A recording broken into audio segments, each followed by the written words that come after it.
All right, so we're going to take a look at the seven seals, the seven trumpets, and the seven bowls in the book of Revelation. And I'm going to mostly look at the chronological order that they are given in the book of Revelation, not necessarily commenting on the length of time, when these things happen, anything like that. As a setup, most people believe that we are here, that these events have not yet taken place yet. And these events all happened before the 1,000 years. So we're looking at a small point of time, a few years, 7 years, 20 years, something like that, most likely in this span of time. A future event with three groups of seven things happening, and then going into what people call the 1,000-year millennial kingdom. So we're going to look at these in order and just try to go quickly through them. The first seal that is opened on the scroll is Rider on the White Horse. He has a bow and he's given a crown and he goes forth to conquer. Most people would say that this is the Antichrist. The second seal is a rider on a red horse with a great large sword, and he takes peace from the earth. So it seems to be some sort of warfare, man killing man, things like that. The third seal is a rider on a black horse, and he's holding a set of scales, and it seems to be indicating some sort of economic issue or famine, where it's very expensive to eat. I believe this could be connected to the mark of the beast, which is something that is said that you cannot buy or sell without taking this mark. Or the mark could be an answer to this issue. This issue could be this here could bring about the future mark of the beast. So that is the third seal. The fourth seal is actually two horses, Death and Hades, represented by a pale or green horse, and they are given power to kill 1/4 of mankind. It seems to be with various methods, beast, sword. This could be just kind of summing up what's happening here, or it could be an expanded version of that. So we have our four seals, 1, 2, 3, 4, and our 5 horses, all happening in this beginning portion. The fifth seal is a little bit different. There's not a horse or a rider. It is a vision of souls in heaven under the altar, it seems, that have been killed. And they are actually crying out for vengeance, that the Lord would come and destroy those who killed them. And they are told to wait just a little bit longer, which I'm guessing is this period here. Just wait a little bit longer, and then the Lord is going to answer their prayer for vengeance. And then really the whole rest of this is all an answer to the prayer here of these saints who are martyred. And we get to the sixth seal, and this one I want to spend a little bit more time on. I think it's very important. The sixth seal, right in here. I believe that this is describing what's known as the day of the Lord, or the beginning of the day of the Lord, or the moment just before the day of the Lord. The book of Joel details a point where the sun will be darkened, the moon will be red or not give its light, and the stars of heaven will fall, or at least appear to be spinning, like shooting stars. Anyway, there's a sign in the heavens, and this is also referenced in Matthew 24. And the reason I think Matthew 24 is interesting and why I wrote it on here is Matthew 24 really sums up this whole time period. However long this is, the book of Matthew, Jesus is specifically talking about false messiahs, false prophets, deception. He's talking about war. He's talking about famine. He's talking about death and destruction, and he's talking about martyrdom. And so what he says lines up with those things very closely. And most importantly, I believe, is the line that says, and immediately after the tribulation, then this event happens here with the sun, moon, and the stars. And the sky is rolled back. All of those who are on the earth, they mourn, they cry, because they're seeing into heaven. The sky rolls back, and they are able to see into heaven and see the throne and see the wrath of the Lamb. And they're afraid because they know that the day of his wrath has come, that it is now about to happen. And I believe that this is a clear marker to where we would see the resurrection and the rapture, those who are still alive being transformed and taken to heaven, the dead being raised and taken to heaven, and kind of getting a stadium seating over these events all here, and then I believe coming down and reigning at the end. So that is the sixth seal, a very important moment in history, and it's something that I would encourage you definitely to look more into. Then the seventh seal, I want to point out something that I think that's interesting, is the seventh seal happens, and then there's silence, it says, in heaven for a half an hour. And part of this seventh seal is these 7 trumpets being handed out. And so this whole section here of the 7 trumpets is technically contained within the 7 seals. For me, this, at least narratively, leads me to believe that there is a chronological order to these events. Because a similar thing happens when the 7th trumpet, and we'll go more in detail, but these angels come out of they come out of the temple during the 7th trumpet. It's almost like nesting dolls, where this group is in this group, and this group is in this group. And they seem to be contained within that. And so that, at least for me, it makes me feel that these events happen, then these events happen, and then these events happen. But again, that's just my interpretation of it. But I do find it interesting that these trumpets are contained in the 7th seal, and that these 7 angels are connected with the 7th trumpet.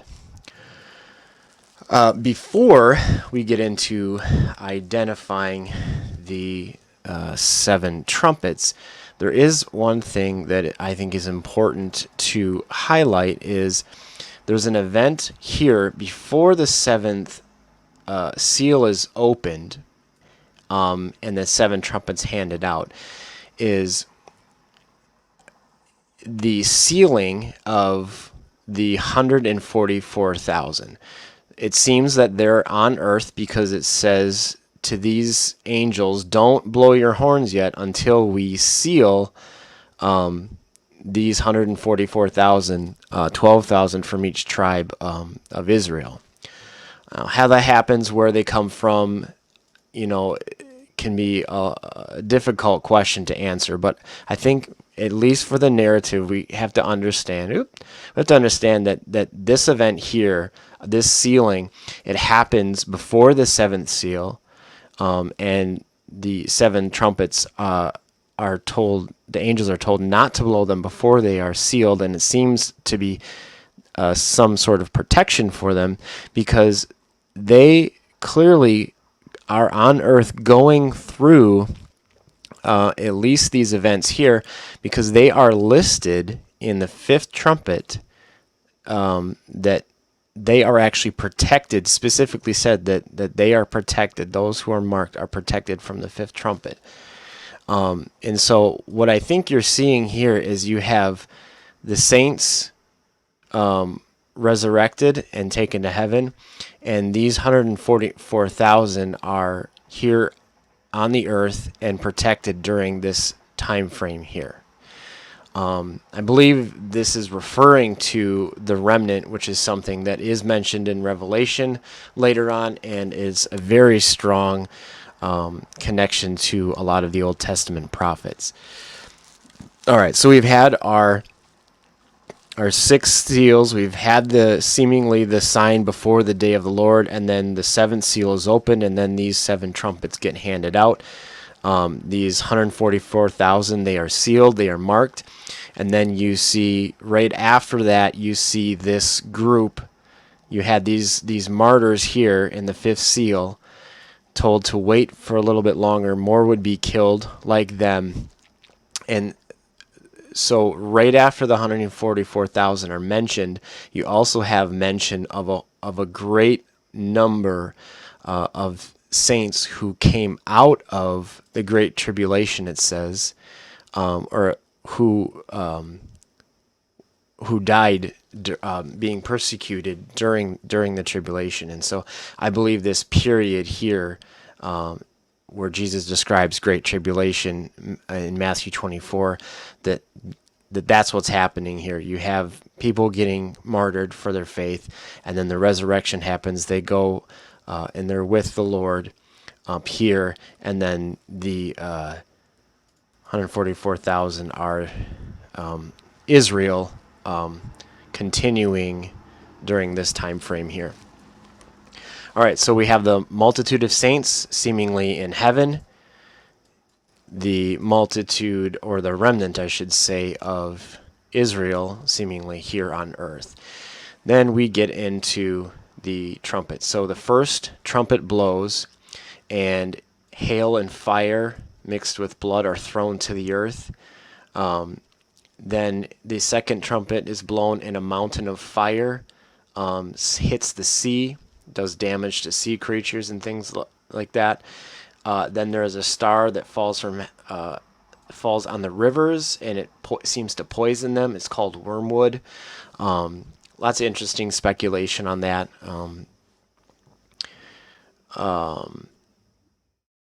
But there's judgment on the earth and on the seas and on the rivers, and there's a percentage given of a third of the grass and the trees and such are burned up. That's important because later on, it refers to the sun scorching, and all of the grass and all of the trees get burnt up.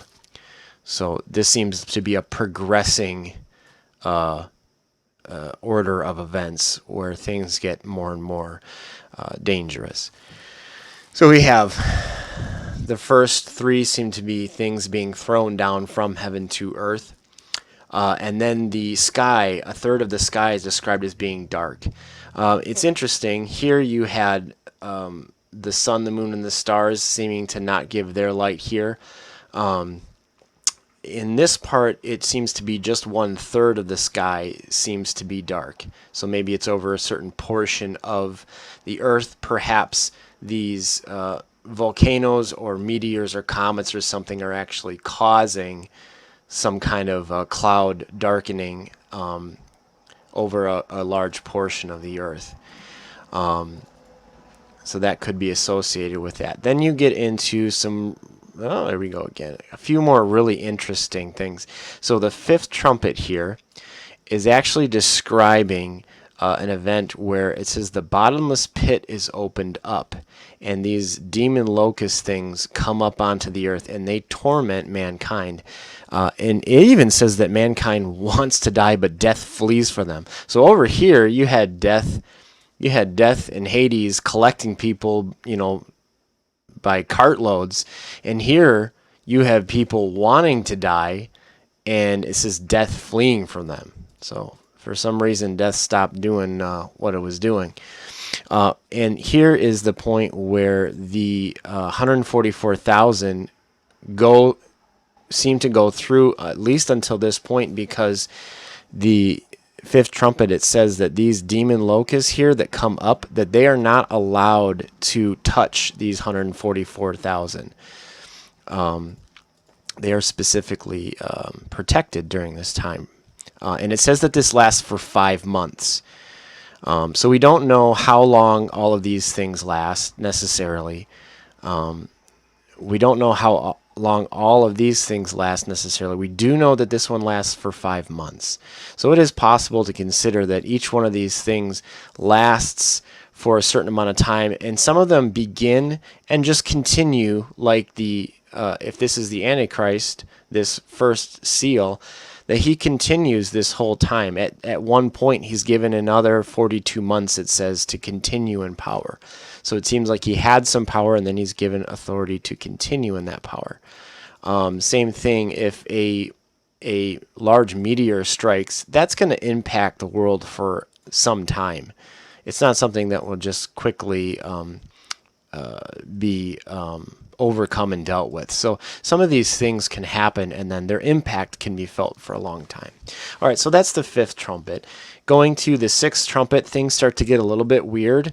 You can kind of imagine, war and persecution and martyrdom. You can imagine mountains like comets and things hitting the earth. That can, we've probably seen that in movies. Now you get into stuff that seems a little more like Stephen King or something. You have these two guys here, these two witnesses, who apparently have been here almost this whole time, and they have been saying, hey, this guy over here in the white horse, he's not the real Messiah. You shouldn't worship him. You shouldn't follow him. And the beast is mad. He's not liking what these guys are saying. And at some point, he's finally allowed to kill these guys. And so these two witnesses, they lay dead in the streets, it says, for 3 days. So we know that this trumpet lasts for at least 3 days. And but then they are raised from the dead, and then it says they're taken up into heaven. The other part of this sixth trumpet is referencing a giant army, 200 million horsemen, whether that's people riding on horses, whether that's some sort of creature similar to the bottomless pit, or whether that is, John describing tanks or helicopters or something like that. We don't really know, but it does say that 1/3 of mankind is killed by this sixth trumpet, and it's described as one of the woes. There's 1, 2, 3 woes where these trumpets are like really, really rough. The demon locusts, the 200 million horseman army, and then here this seventh trumpet that we're about to talk about. These things are extremely more difficult to deal with than anything that's happened back over here yet. So you have that sixth trumpet, this 200 million horseman army, and the two witnesses dying and then being taken up to heaven. And then the seventh trumpet blows, and then the temple in heaven, it says it opens. And I believe it says that the Ark of the Covenant is seen. And so again, heaven is just like back here. They're seeing up into heaven. Seems to be visible. And then these angels, these 7 angels, come out with these 7 last bowls or plagues. And in them, it says, is the fullness of the wrath of God. So things are about to get really vicious when these things are pulled out. Up until this point, you could say that this seems to be the wrath of Satan. He hates Israel. He hates Christians. He hates Jesus. He's exacting his vengeance. He hates humanity. And so he's bringing wars and persecution. This next phase almost seems more like the earth itself exacting revenge on mankind's wickedness and sin. The heavens kind of raining down, and then things connected with the flood, like this bottomless pit, this abyss, seemingly is connected to the flood. And then you have heaven opening, and now this last part here, this seems to be directly connected to God is specifically going to check off a list of things that he is specifically judging for things that they've done, and it's directly from his authority. He's given these angels power and authority to do this thing. And so that's what we're going to look at now, these 7 bowls. So the first bowl is, I put ouchies, those who took the mark, it says, my hashtag mark, the mark of the beast, they get sores and boils, and so they get some sort of physical impact on their bodies, on their skin, for taking this mark. Whether it's a chip or a DNA alteration, or just a tattoo, or just bowing down to worship, whatever it is, this mark of the beast that they were told, don't take this, don't trade your soul for this. They're going to begin to be judged by God specifically for taking that mark, and so their bodies start rejecting them for doing that.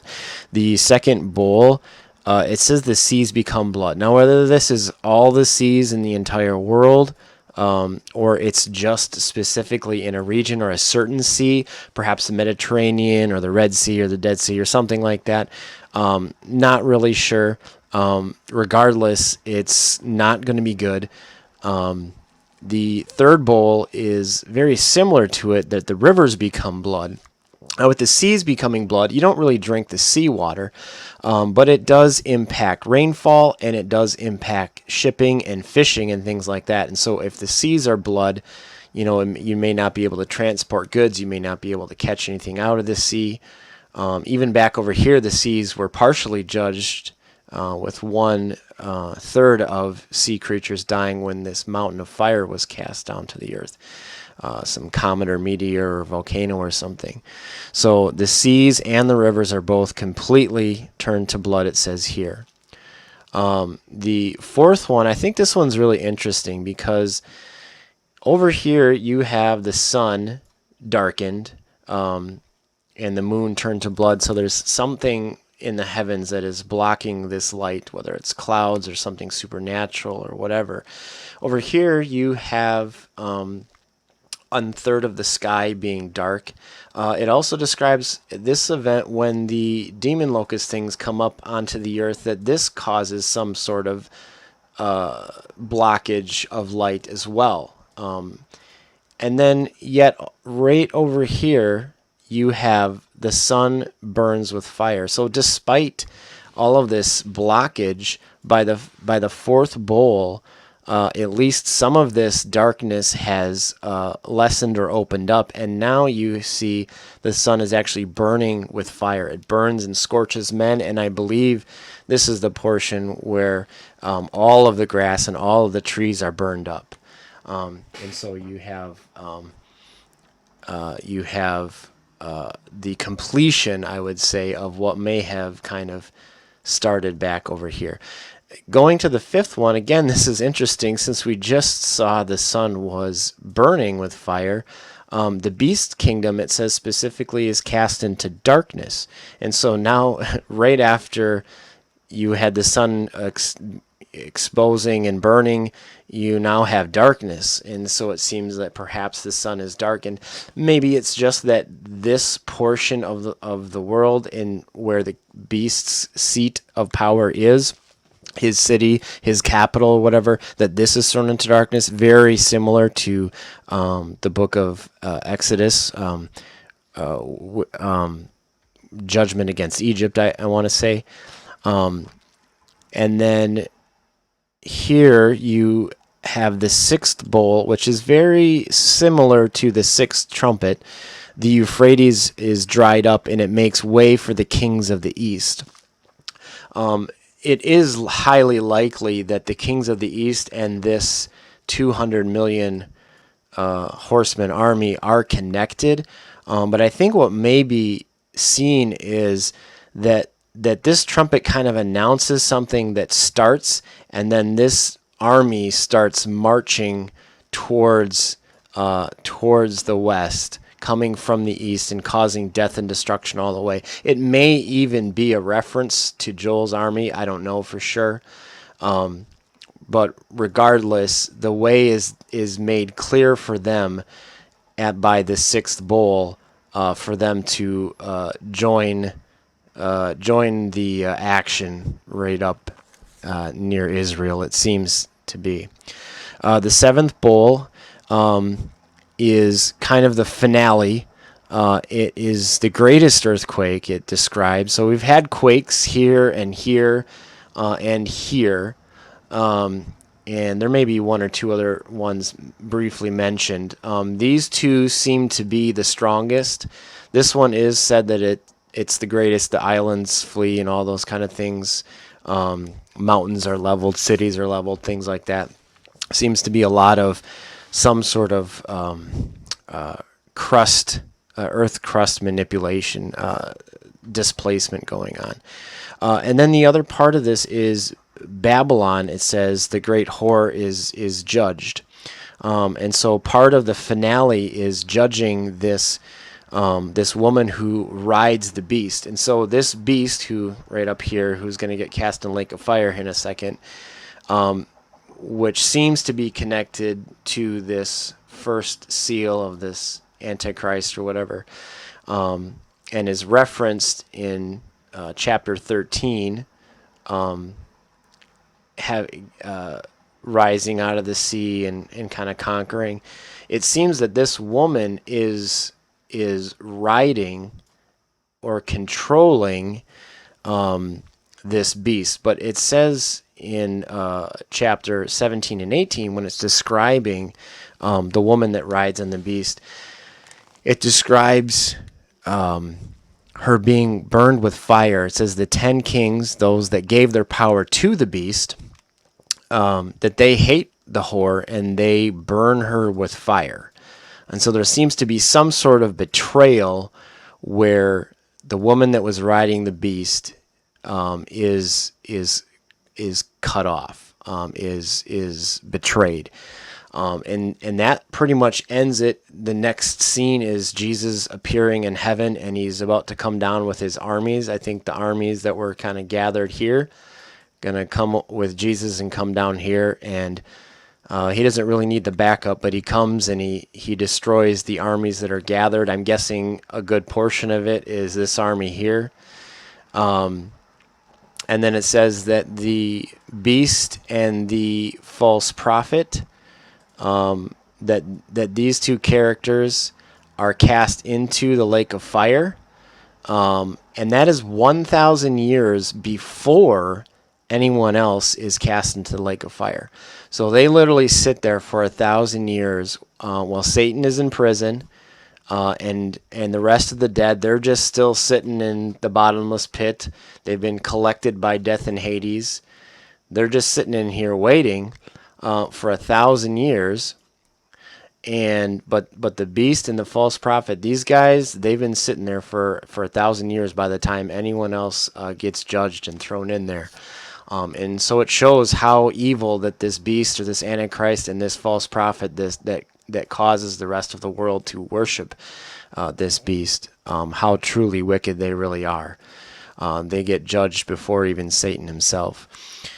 And so that's really it. You have these three different events kind of happening with three groups of seven: the seven seals, the seven trumpets, and the seven bowls. No idea how long these things all last. I would submit that it seems that this may be the longest period here. Some people would say that this even may have started, back in Rome, and it's continued into this day. I don't know if I'm fully there yet in that thinking, but I do know that these things will culminate in the beginning of the day of the Lord. And then you have the trumpets, where, like I said, I think because of the fifth trumpet, you could say that these things seem to last for a half a year to a year, maybe longer, and they could have impact further than when they actually happen. But this last phase seems to be so intense. I don't know that you could say it goes on much more than a few days to a few months. When these angels pour out the wrath of God, you know that that the jig is really up, and that things are going to be put in their rightful place. So yeah, so that's my quick overview of that portion of Scripture. I'll do another video talking more about this 1,000 years and the conclusion of that, and then maybe some more leading up to getting to this point. But this point in history, however long, whether it's 3.5 years, 7 years, longer, shorter, we don't necessarily know, but we do know that these events will happen in that time frame. And I suspect they'll happen in the order that they are listed, but with some overlap, most likely, and some continuation. So that's what I got.